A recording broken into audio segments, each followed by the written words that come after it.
All right, boys and girls, we're back on the Yukon. I've been pretty slow trying to get this together, and I got a mess, but I got a shell.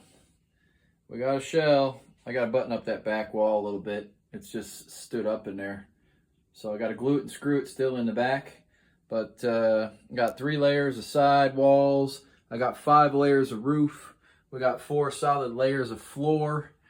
And then I got to put a 45-degree transition from the high side of the floor to the low side of the floor right there, so it ramps up nice and smooth, and it's a little more aerodynamic than just a 90-degree flat wall for wind to try to make its way over. So yeah, I need a baffle and a port coming out the back. Sorry, a port and a baffle, and then I got to put some angles up in those corners up there, down the back, angle there, down there, and there.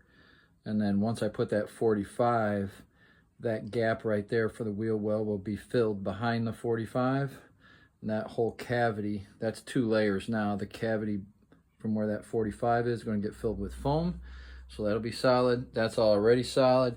Got foam coming out, everything up underneath there. So it's solid wood all the way up to where the seats are going to get mounted. Then I started all the, I put 2 layers of 160 mil Sundown Vibraflex down first. Then I put 2 layers of 120 mil, just cheapo Amazon sound deadener on top of that. So it's pretty solid right now. What I got to do up here on the roof is, you can see the little cavity up here, right up there. So that's 2 solid layers, and then there's more. You can see all the curved layers up in there. Everywhere you see one of those cuts,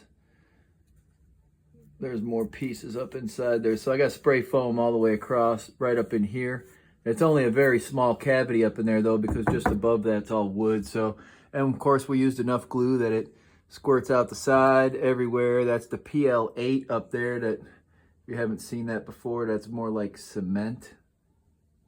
If it'll focus, there we go, that stuff. And then that's the PL3 right there, which is more that brownish color. This stuff comes out like cement, and it really, if you're not familiar with it, it really looks like cement. It's just hard to focus. So anyhow, we went through, I think it's 18 sheets of 4x8. That's what's left there, a half a sheet. And then a few cut off pieces and some miscellaneous that's sitting down here. That bucket of screws was pretty much filled. I went through over 1,000 Spax screws. The Spax right here, these were 2-inch that I used. I use 1.25 inches for plywood to plywood. That's 2 3/4 sheets. I used 1.25 inches for those. And then when I put the 3rd layer on, that gave us 2.25. That's when I used the 2-inch. And then when I put in the 4th and 5th layers, I used 2.5-inch screws. I also used, well, I got some PL left because I'm not 100% done yet. I still need PL for the baffle, for the port. And then I got to get that lower front loading wall in still too, which is going to go right down across the bottom here. I'm not making a front loading wall at all right now. I'm going to leave it wide open. We're just going to test and tune and see where everything lands.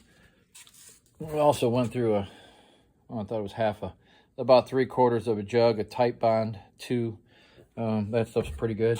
When I glued some of the smaller pieces together, I used the Titebond, but all of the big sheets, I used 2 tubes of PL and at least 100 screws.